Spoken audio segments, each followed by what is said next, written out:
Hey guys, what is going on? It is Swifters, and today I found myself playing zombies on the new DLC map, Buried. Now in this video I'm going to show you how to complete the Maxis side for the Easter egg. Now to be honest, this is a pretty complicated process and it gets pretty tedious at times, but nonetheless it is doable, and once you master it the first time you'll be able to do it multiple times after. So let's get started.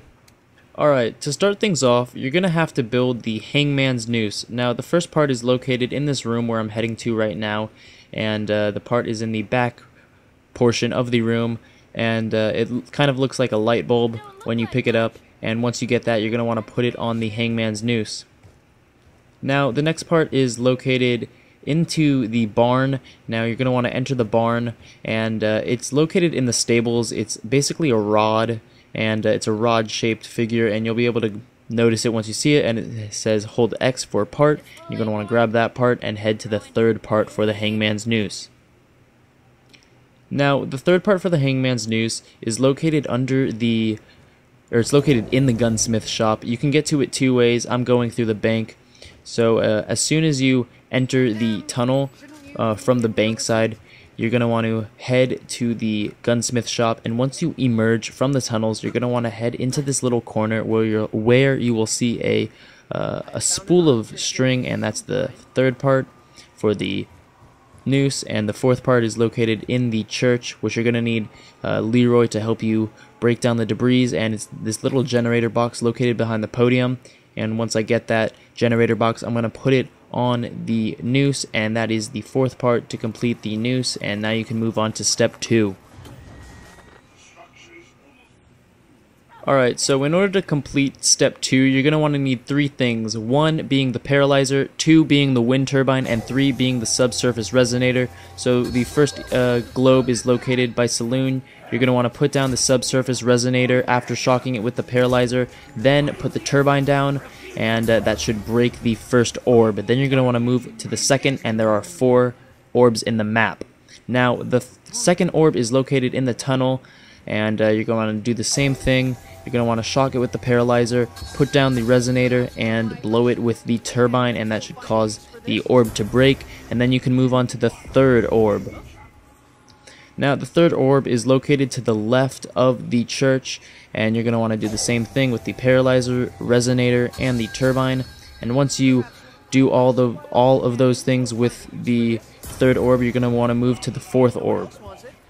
The fourth and final orb is located in the garden of the witch's house. It's outside once you make it through the house, and you're going to want to take a left and head to the opposite side where you can re-enter the house, and you're going to do all of the steps again to destroy that orb. Now once you get back to the town, you're going to see a floating lantern. You're going to cook a grenade, and you're going to throw it at the lantern to bring it down. Then there it shall give you the option to pick up the lantern, and you're going to want to pick it up to begin the next step.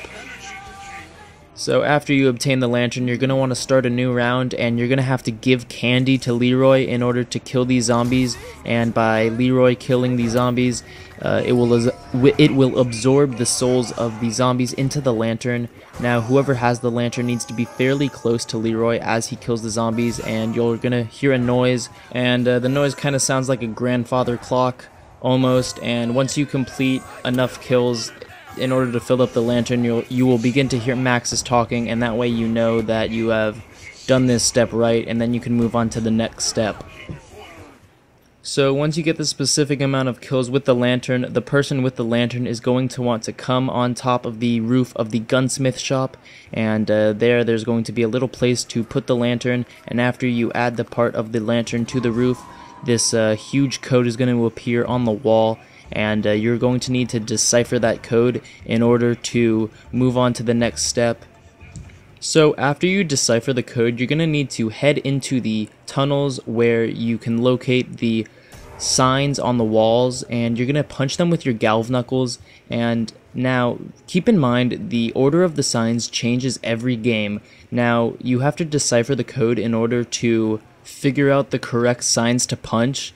And because me and my teammates don't know or care to take the time in order to decipher the code, we just punch the random sequence, and once we find it, then we are able to continuously punch the signs if we ever mess up while we're trying to escort the energy wisp.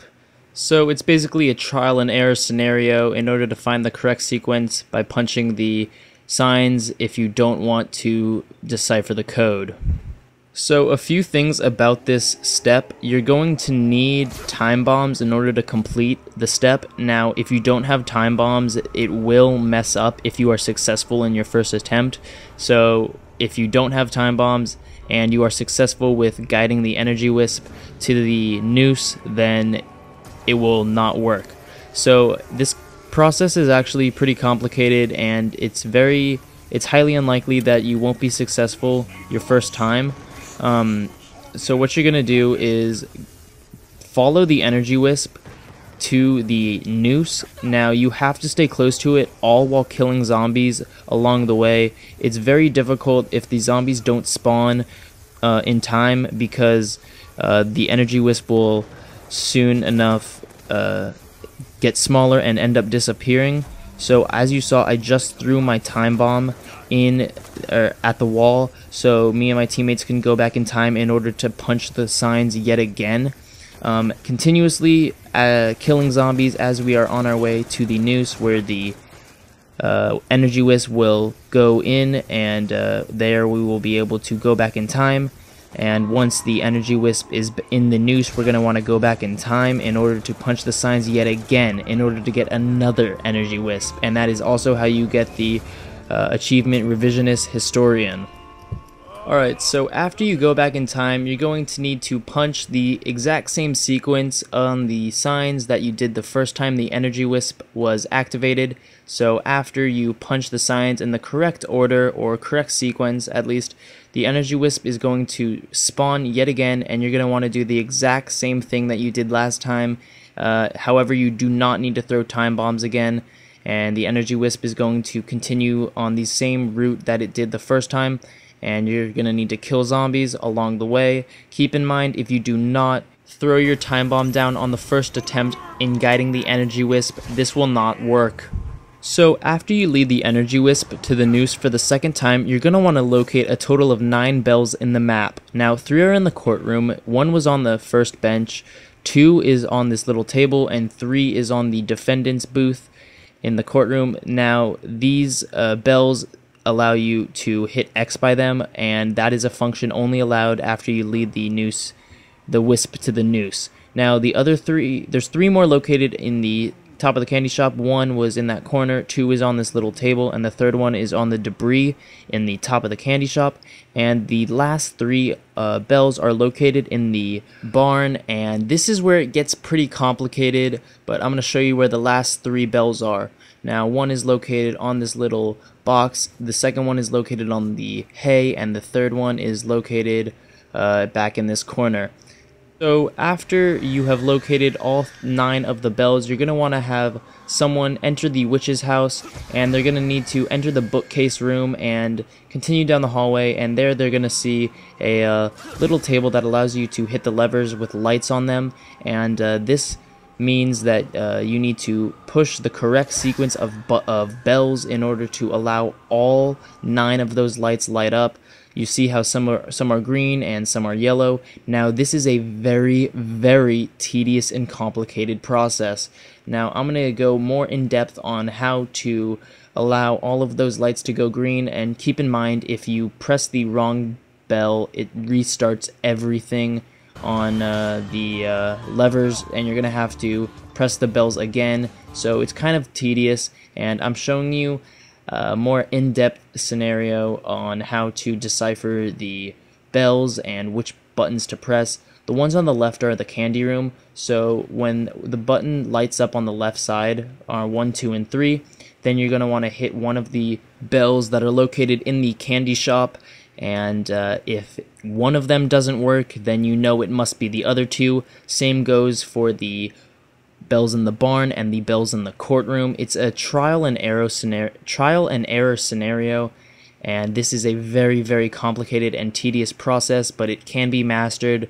All you need is some really, really top-notch communication between your teammates, and you do need 4 people with this because it is very complicated, and it is very doable. It just takes some time, and it is a very tedious process. So the numbers 1 through 9 displayed on the screen don't necessarily have a purpose. It's just a way or a tip to allow you guys to establish better communication with your teammates. So before someone enters the witch's house, you guys can establish what bells are what numbers in each room. Keep in mind that the candy room is numbers 1 through 3, the barn 4 through 6, and the courthouse 7 through 9.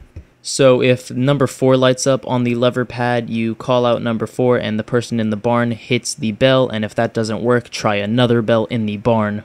And same goes for the other numbers. It's a trial and error process, just like the galv knuckle signs. It does take some time, so you must be patient, but it eventually will work, and you can move on to the next step of the Easter egg once you figure it out.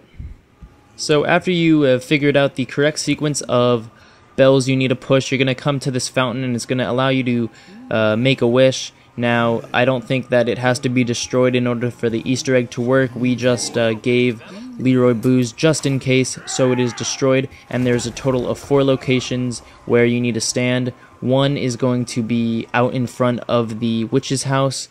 The second one is going to be in the saloon, and these places that you stand are very significant, and I'll explain why. So like I said, the second spot is going to be in the saloon and pointing up at the bars or the rails or the balconies, and the third place where someone needs to stand is near Juggernog, preferably in the barn, but the bridge is okay, and the last part is over here by the candy store. Now the reason these places are significant is because once you make a wish, a bunch of cardboard cutouts will begin to appear, and you're going to need to shoot every single one of them. Now, I'm pretty sure that every person needs a PDW in their inventory. Don't ask me why. I'm not entirely sure if this is true, but if you don't have a PDW with you, I'm not sure if this Easter egg will work. So once everyone kills or shoots the cardboard cutouts, all of them, then you get the Easter egg, and you get the achievement for completing the Easter egg. Now, just a side note, it is highly unlikely that once you make a wish and try to shoot all the cardboard cutouts that you will be able to complete it the first time. You're going to need to make a wish multiple times in order to figure out the correct sequence of where the cardboard people pop out of. Now, it's a very hard thing to do. My teammates and I probably tried it about 20 times because it was very difficult. Now, you need to shoot every single one of them in order for the Easter egg to work. It does take a lot of time. It's best if you do it multiple times over and over again, because that way you'll be able to figure out where the cardboard cutouts begin to pop out of, and you can kind of get a feel for the pattern, which is very helpful when it comes to shooting them, because if you don't shoot them, you're going to have to shoot them or make a wish again in order to shoot them and complete the Easter egg. But nonetheless, once you shoot all of the cardboard cutouts in the time that they are popped out of the ground, you will be able to achieve all 7 perks in the map. Now, regarding the perks, if you do go down and need to be revived, and once you get revived, all of your perks will still be there, and even if you die completely in the game and you have to wait around to respawn, you will have all of your perks once you get back, and that is very helpful for those of you who are trying to get to a high round. So there you guys have it. That was the Maxis side for the Easter egg. Now please be sure to like the video and subscribe for future zombie content. This video took so long to make, and a lot of effort was put into it, and it was very difficult and time consuming in order to figure out how to do this Easter egg. So please like the video and be sure to share and subscribe to my channel for future zombie content on the map Buried.